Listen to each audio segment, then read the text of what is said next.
Bonjour, ici Lucinda Gabriel. Donc aujourd'hui, nous sommes le 8 novembre 2020. Alors, bienvenue, bienvenue. Donc aujourd'hui, je fais mon message sur les élections. OK? C'est important de parler des élections. Puis, pour commencer, je veux demander pardon, je veux m'excuser parce que je sens que j'ai peut-être pas partagé assez sur les choses, de ce qui se passe dans le monde. Parce qu'il y a des gens qui disent, ben là, Lucinda, focus ici, focus sur ça, parle pas de ci, parle pas de ça, parce que, en tout cas, plein de raisons. Et moi, je veux vous dire que on ne peut pas vraiment séparer la spiritualité de la vie. Il faut que vous compreniez la vie. Il faut que vous compreniez qu'est-ce qui se passe dans le monde présentement parce que tout est relié. Tu sais, la Bible, c'est l'histoire du monde. C'est ce qui s'est passé et ce qui est en train de se passer et ce qui s'en vient. Donc, on ne peut pas séparer Dieu de la réalité de tous les jours, du matériel physique, qu'est-ce qu'on vit. Donc, c'est important qu'on fasse le lien avec ce que la Bible dit et ce qui se passe dans le monde. Et là, ce soir, je veux être vraiment transparente avec vous et vous dire toute la vérité. Et comme je dis, je m'excuse si je n'ai pas été assez assidue là-dedans parce que je réalise en parlant avec certaines personnes qui n'ont aucune notion de ce qui se passe vraiment dans le monde. Et c'est ça le problème, c'est que les gens ne sont pas au courant de ce qui se passe. Donc, laissez-moi vous amener dans ce que j'ai écrit. Donc, dans le livre des Éphésiens, Paul a dit dans 5:11, ne prenez point part aux œuvres infructueuses des ténèbres, mais plutôt condamnez-les. Ça veut dire exposez-les.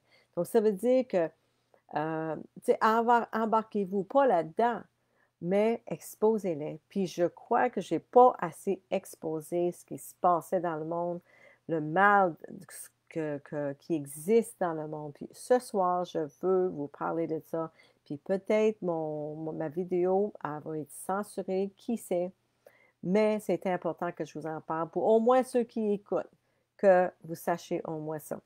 Donc, euh, nous sommes tous appelés à exposer les ténèbres. Puis, il ne faut pas être juste fixé là-dessus, par exemple, hein. Il faut garder nos yeux sur Jésus, ça c'est certain.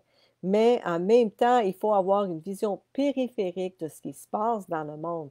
Parce que ceux qui ne sont pas au courant de ce qui se passe dans le monde présentement, ils vont trouver ça très difficile. Quand les choses vont arriver, ils vont tomber dans les pièges qui sont là parce qu'ils ne sont pas au courant. Donc moi, c'est ce qui me fait très peur présentement pour les églises, qu'il y a un manque d'information de ce qui se passe.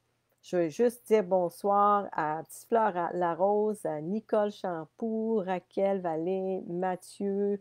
Merci d'être là. Soyez tous bénis. Je prie que ce message vous bénisse ce soir. Donc, depuis 1 an et demi, Dieu m'a montré la profondeur du mal dans le monde. Il n'y a pas un bon mot, me semble, en français que j'ai trouvé. Il y a le mal, malin, maléfique. En anglais, c'est le evil. Il y a le evil one. Tu sais, c'est vraiment malin, là. Satan, il est tellement malin. Il me semble qu'il n'y a pas un mot en français qui le décrit comme faux.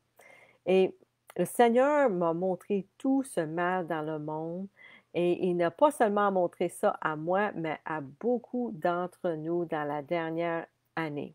OK? Donc, comme plusieurs d'entre vous le savent, il y a 2 ans, j'ai été radicalement sauvée. Et qu'est-ce que je veux dire par là? Ben, c'est que Jésus lui-même est arrivé dans ma vie et il m'a clairement dit, je l'ai entendu me dire, coupe ton Netflix et lis le Nouveau Testament. Et 3 fois. Et ensuite de ça, jour après jour, Jésus m'a conduit vers toute la vérité qui m'a sauvé. Et dans Jean 8, c'est écrit, et Jésus dit aux Juifs qui avaient cru en lui, si vous demeurez dans ma parole, vous êtes vraiment mes disciples. Vous connaîtrez la vérité et la vérité vous rendra libre. Donc, c'est important, premièrement, de rester dans sa parole une fois qu'on l'a trouvé. Et puis, cette vérité-là qu'on trouve dans sa parole nous rend libre. C'est vrai, ça, on a une liberté que personne d'autre a. Alors, la vérité m'a vraiment rendu libre. Il y a la vérité de la Bible et il y a aussi la vérité sur le monde autour de nous, qui nous entoure et nous ne pouvons pas séparer les deux. Pourquoi? Parce que la Bible nous dit ce qui va se passer dans le monde qui nous entoure et c'est vital de savoir qu'est-ce qui se passe présentement. La Bible dit prenez garde, puis ça veut dire faites attention, veillez à ce que personne ne vous trompe. Cela signifie que nous devons être vigilants et informés de l'actualité. Puis, encore plus important que ça, d'être au courant de l'actualité, c'est d'être certain que les informations que vous écoutez, c'est des bonnes informations. OK? Donc, que vous soyez croyant ou non, il est important de savoir qu'est-ce qui se passe dans le monde et si les sources de vos informations sont dignes de confiance. Comment savoir si vos sources sont dignes de confiance? Eh bien, vous devez certainement regarder différentes sources et les comparer les unes et les autres. Ne regardez pas seulement la télévision, OK? Fermez votre télévision, allez sur YouTube, faites des recherches pour, des informations alternatives, OK? En français, j'en connais pas beaucoup parce que je les écoute plus en anglais, mais si vous en connaissez en français, partagez-le dans le commentaire en bas, dans le fil et partagez-le avec les autres parce que c'est important que vous fermez votre télévision et que vous allez voir en ligne qu'est-ce qui se passe parce que c'est pas la même réalité. OK? Ce qui vous montre à la télévision, dans les nouvelles, c'est pas la vérité, les amis. C'est toute la même chose qu'ils vont dire sur toutes les postes, c'est tout fabriqué. OK? Bon, puis je vous dis que dans cette vidéo, je vais vous dire toute la vérité, que vous m'aimez ou pas après, ça ne me dérange pas. Je suis un enfant de Dieu et je suis obéissante, puis pour moi, c'est tout ce qui est important. Donc, parlons des événements actuels. Les élections aux États-Unis. Cela a causé beaucoup de divisions, non seulement parmi les gens en général, mais aussi parmi les croyants. Et Jésus lui-même a dit dans Luc 12, pensez-vous que je sois venu apporter la paix sur la terre? Non, vous dis-je, mais la division. Car désormais, 5 dans une maison seront divisés, 3 contre 2 et 2 contre 3. Le père contre le fils et le fils contre le père, la mère contre la fille contre la mère, puis blablabla. Donc Jésus n'est pas que paix, amour et des nuages duveteux. Jésus est venu pour nous ouvrir la voie vers son royaume, pour nous montrer le chemin et aussi pour nous avertir des choses à venir, pour que nous puissions être préparés. Nous aussi, nous devons préparer le chemin, ou parler du chemin vers son royaume, et nous aussi, nous devons avertir les gens des choses à venir. La prophétie biblique se déroule sous nos yeux, les amis. Nous avons besoin de savoir exactement qu'est-ce qui se passe, où on est rendu dans les prophéties bibliques. On a besoin de savoir exactement ce qui se passe dans le monde afin que nous ne soyons pas trompés.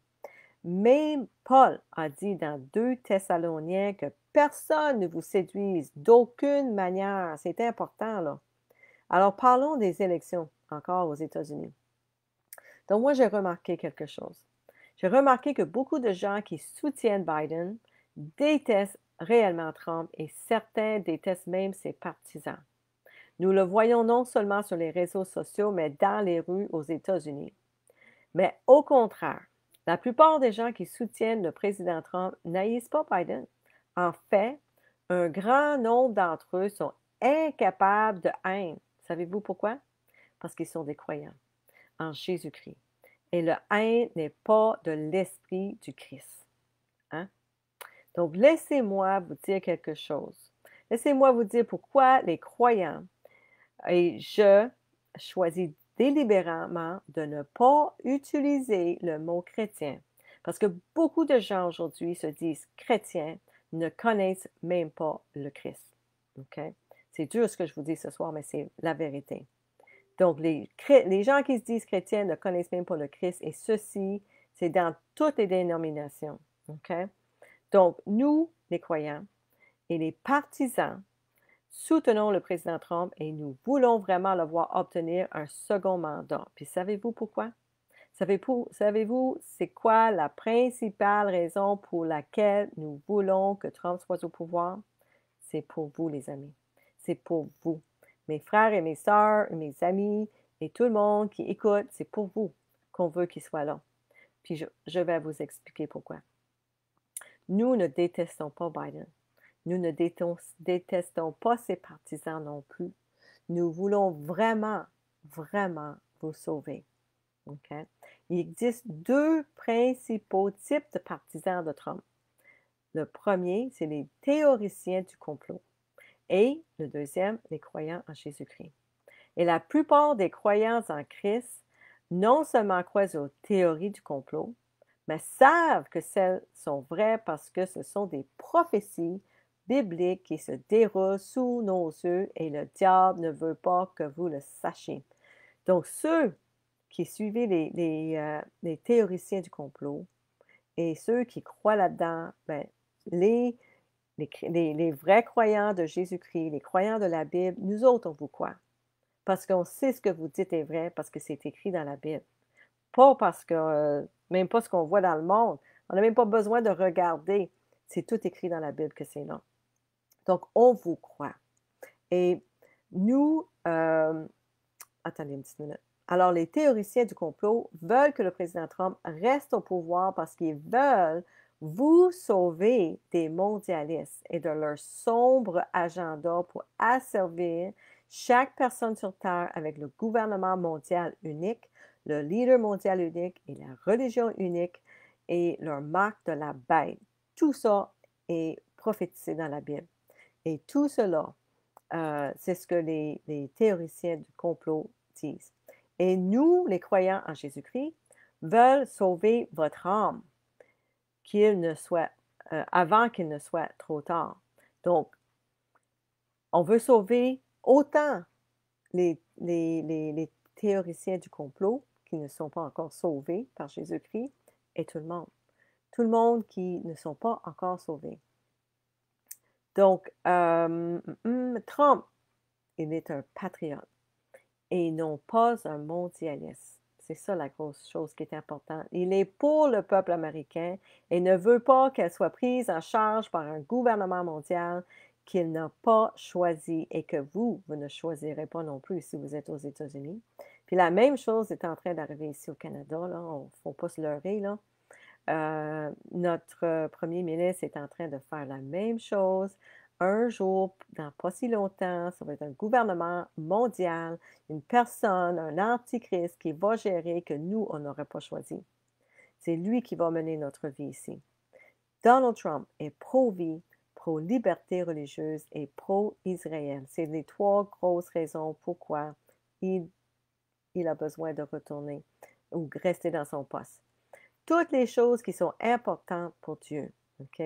Donc, ne regardez pas l'homme, puis regardez pas ce que les nouvelles disent de lui, parce qu'ils fabriquent des choses, ils inventent des choses, ils vont prendre des vidéos, ils vont les couper, puis ils vont faire ce qu'ils veulent avec. C'est même pas la vérité. Ne regardez pas l'homme, regardez les politiques et les lois que lui, il passe. Puis ne croyez pas ce que les prophètes de Baal, qui est les nouvelles d'aujourd'hui sur la télévision, là. Ne croyez pas ce que les autres vous disent. Faites vos propres recherches, les amis. Soyez intelligents, là. Puis faites vos propres recherches, OK? Fermez vos télévisions, puis allez faire vos recherches sur YouTube pour voir qu'est-ce qui s'est dit ailleurs. Dieu est pro-vie. Il est pro-liberté religieux, tu sais, que les gens soient libres.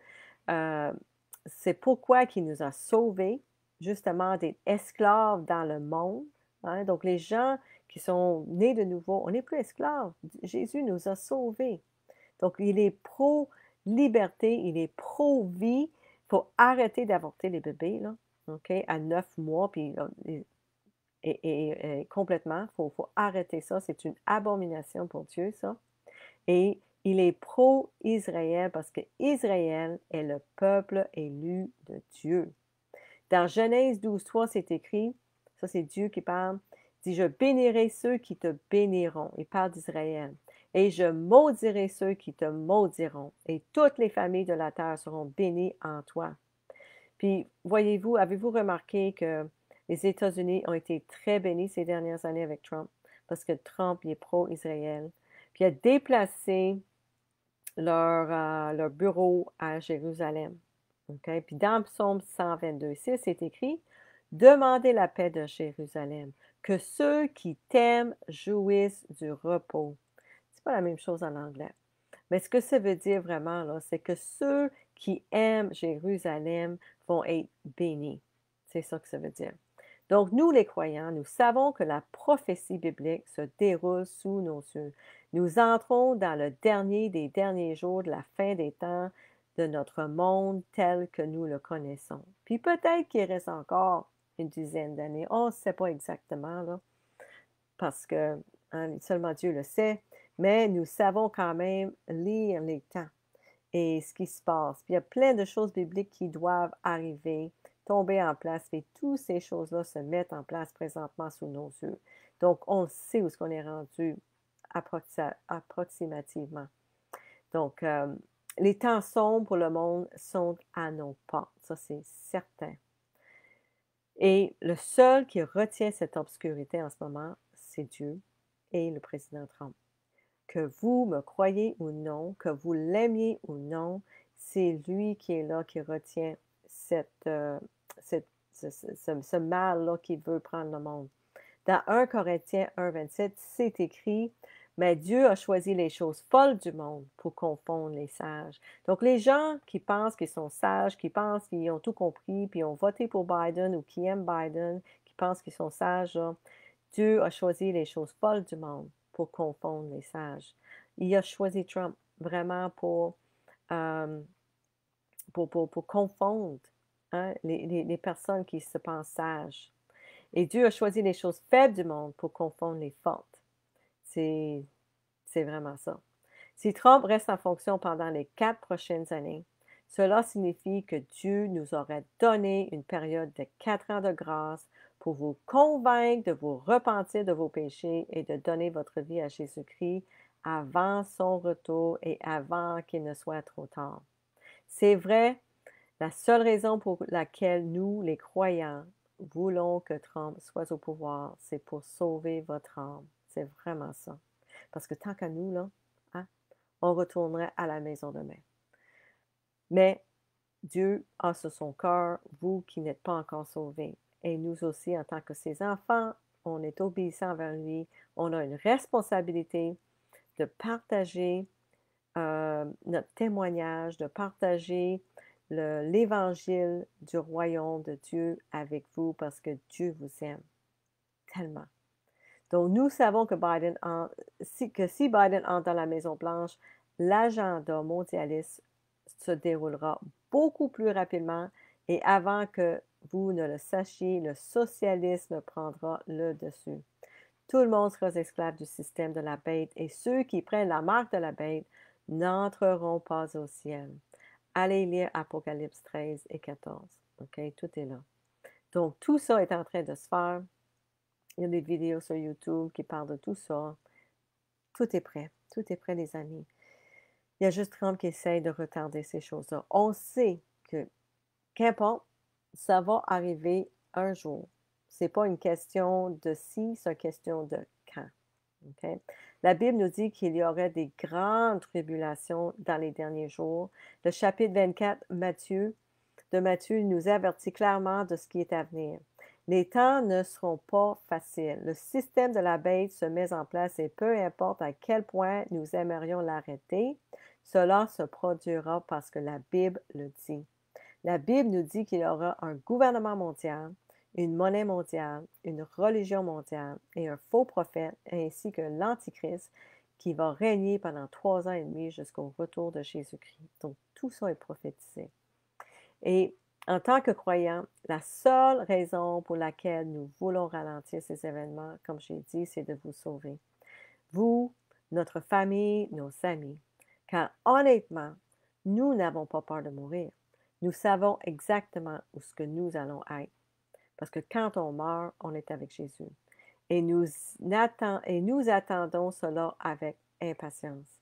Mais vous qui n'êtes pas sûr de votre destination finale, nous voulons vous orienter dans la bonne direction. Puis Jésus a dit, je suis le chemin, je suis la vérité et la vie.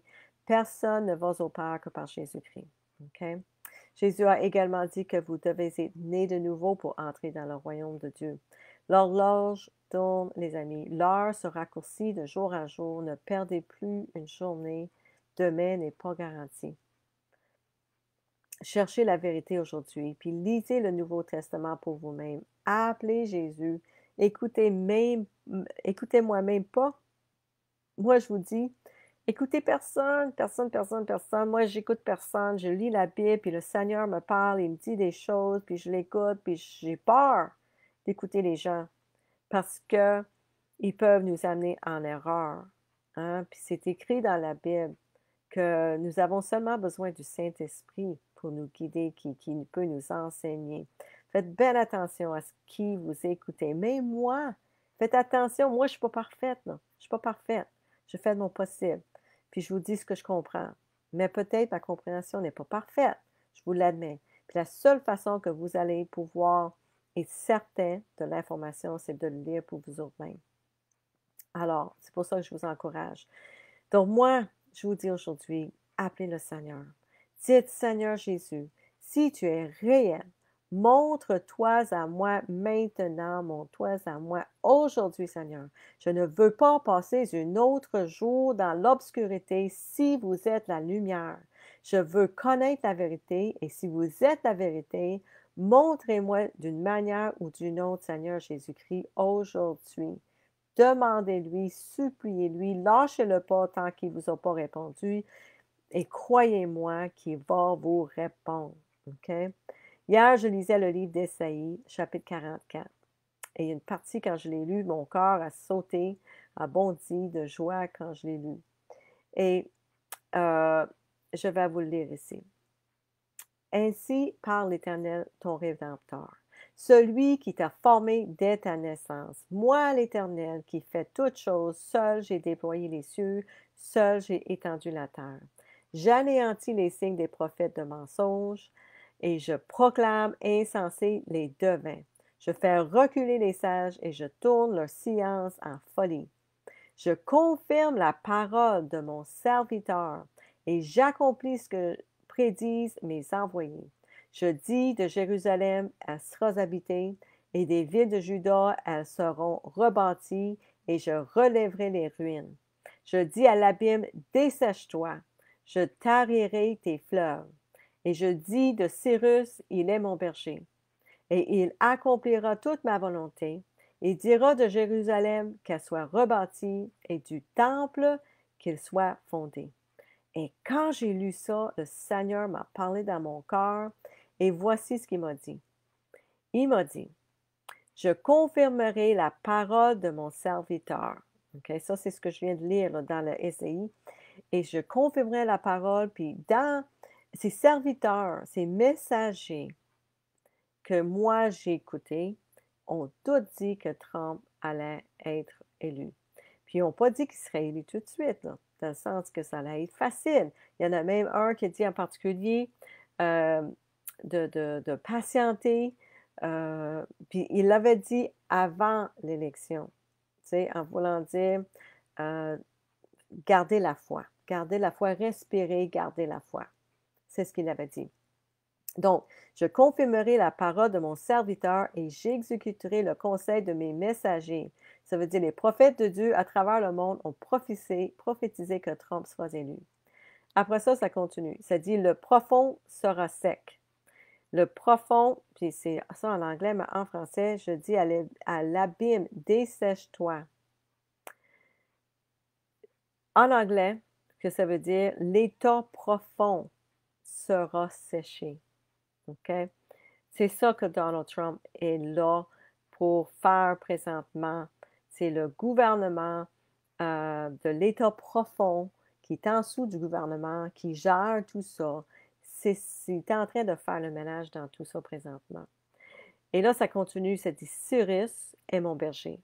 Cyrus est comme le représentant de Trump aujourd'hui. Quand on lit Cyrus, Cyrus n'était pas un homme de Dieu. Il était choisi par Dieu pour faire ce qu'il voulait qu'il fasse.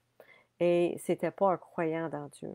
Donc, comme Trump est pareil, il ne croyait pas en Dieu quand il a commencé. Mais je crois qu'avec ces années et tous les chrétiens qui sont autour de lui, son cœur change, s'il n'est pas déjà changé. Donc, Trump est mon berger et fera tout mon plaisir en disant à Jérusalem, tu seras bâti. Et au temple, ça c'est très, très, très important, et au temple, ta fondation sera posée. Ça, c'est important parce que dans les prophéties bibliques, c'est bien écrit que l'Antichrist va se mettre dans le temple un jour et dire qu'il est le Christ. Et il faut avoir un temple pour qu'il se prononce comme Christ dans ce temple-là. Et ce temple n'est pas encore bâti. Donc, pour que le troisième temple soit bâti, il faut que quelqu'un dise ta fondation sera posée. En tout cas, c'est ce que le Seigneur a mis sur mon cœur hier. On verra bien. Et après que j'avais publié le message, le Seigneur m'a parlé encore et il m'a dit, tout comme j'ai déjoué le diable sur le calvaire, je continuerai encore et encore, encore jusqu'à ma venue. Parce que vous savez que le diable avait pensé qu'il avait anéanti, c'est-tu le bon mot? Qu'il avait gagné sur Jésus, en tout cas. Quand il a vu, il a réussi à le faire crucifier sur la croix, Satan croyait vraiment qu'il avait tué le Fils de Dieu. Et Satan n'avait aucune idée de ce que Dieu était en train de faire avec son Fils sur la croix. Parce que à cause de Jésus, qui est mort sur la croix, qui est ressuscité 3 jours après, nous qui croyons en lui, nous avons la vie éternelle. Et ça, Satan ne pouvait pas savoir l'intention de Dieu en arrière de tout ça. Donc, Dieu a déjoué Satan quand Jésus est mort sur la croix. Donc, c'est ce que le Dieu m'a dit hier. Il dit, tout comme j'ai déjoué le diable sur le calvaire, je continuerai encore et encore et encore jusqu'à ma venue. Puis là, tout de suite après, je vois une annonce que Biden a remporté l'élection. Puis là, je dis, ben voyons, qu'est-ce qui se passe, Seigneur? Qu'est-ce qui se passe? Et il m'a dit, ne vous laissez pas berner par ce que vous voyez, car nous marchons par la foi et non pas par la vue. Ça, c'est dans la Bible, 2 Corinthiens 5, 7. Nous, les croyants, nous marchons par la foi et non pas par la vue. Donc, laisse faire ce que tu vois, là. Puis, Dieu est plus grand que tout ça. Et encore, dans 11, 23, il m'a amené là tout de suite après, il dit, c'est l'Éternel, c'est Dieu qui dit à Moïse, la main de l'Éternel sera-t-elle trop courte? Tu verras maintenant si ce que je t'ai dit arrivera ou non. Donc, nous verrons. Nous verrons si Dieu a vraiment dit ça dans les prochaines semaines, peut-être mois à venir. D'ici janvier, probablement au moins. Donc, mes amis, frères et sœurs, rien de tout cela n'est une surprise de Dieu. Hein? Il est au courant de tout ce qui se passe dans le monde. Il sera glorifié à travers tout ça. De la même manière, le diable pensait avoir gagné quand il l'avait crucifié, Jésus, sur la croix. Il pense avoir battu Dieu dans cette élection. Mais tenez bon, comme Dieu l'a dit dans Exode, il a dit dans 14, 14, l'Éternel combattra pour vous et vous gardez le silence. Puis dans d'autres versions, ça dit, restez debout, ne bougez pas, tenez-vous bon, c'est moi qui combattra pour vous. Donc, c'est Dieu qui s'en va se battre pour nous. Nous avons une responsabilité pour prier pour le peuple et supplier au Seigneur, à Dieu, le Père, pour le temps, pour que nous, les croyants, puissions partager la bonne nouvelle avec encore plus de monde pour encore quelques années, parce que si le Seigneur viendra aujourd'hui, on serait très, très, très peu de gens sauvés. Très, très peu. Et c'est pas ce que le Seigneur veut. Ça, je le sais. Donc, j'ai confiance en lui, puis j'ai confiance en ce qu'il fait dans ce monde ici. Comme j'ai dit, tout est prophétisé. On sait que ces choses vont empirer un jour. Plus tard, ça sera mieux parce qu'on a besoin d'encore un petit peu de temps. Donc, c'est ça mon message aujourd'hui. Si vous n'êtes pas sauvés, soyez en règle avec Dieu, repentez-vous, puis changez vos voies, soyez nés de nouveau. Seuls ceux qui sont nés de nouveau entreront dans le royaume de Dieu. Et qu'importe où ce que vous êtes dans le monde, écrivez-moi si vous avez besoin de l'aide pour être né de nouveau. Je vais vous mettre en contact avec quelqu'un dans votre région, au Québec, en France ou n'importe où. Je connais du monde partout. Donc, c'est ça mon message aujourd'hui. Je vais aller juste dire un petit bonjour à ma sœur, à Louiselle Roy. Sois bénie toi aussi, Julie Roy et Petite Fleur La Rose, Raquel. Merci, merci beaucoup, beaucoup d'être là. J'espère que ce message vous a béni, vous a éclairé surtout sur beaucoup de choses. C'est tellement important. Nous sommes dans une guerre, les amis. Puis il faut qu'on arrête hmm, d'être trop douce avec les choses parce que, je ne sais pas si je l'ai dit en français ou en anglais tantôt, tu sais, je m'en souviens la journée après que j'ai été baptisée, j'ai eu une bataille avec les démons, avec Satan, parce que il voulait me ramener dans mon passé. Et c'était très difficile. Puis, euh, on m'a suggéré d'aller dans Éphésiens 6, hein, puis ça dit qu'on est dans une guerre. Il faut mettre notre armure de Dieu. Puis on est dans le royaume de Dieu, là. Une fois qu'on est baptisé, on passe du royaume de Satan au royaume de Dieu, le royaume de la noirceur à la royaume de lumière. Puis là, dans ce nouveau royaume, c'est un gouvernement, on est comme des soldats pour Jésus-Christ, là. Puis on a besoin d'apprendre assez rapidement à mettre notre armure, puis d'aller à la guerre. Puis c'est tellement important que les croyants, les chrétiens, appelez ça comme vous voulez, euh, qu'on prenne nos responsabilités sérieusement, sérieusement, parce que c'est une guerre avec la noirceur.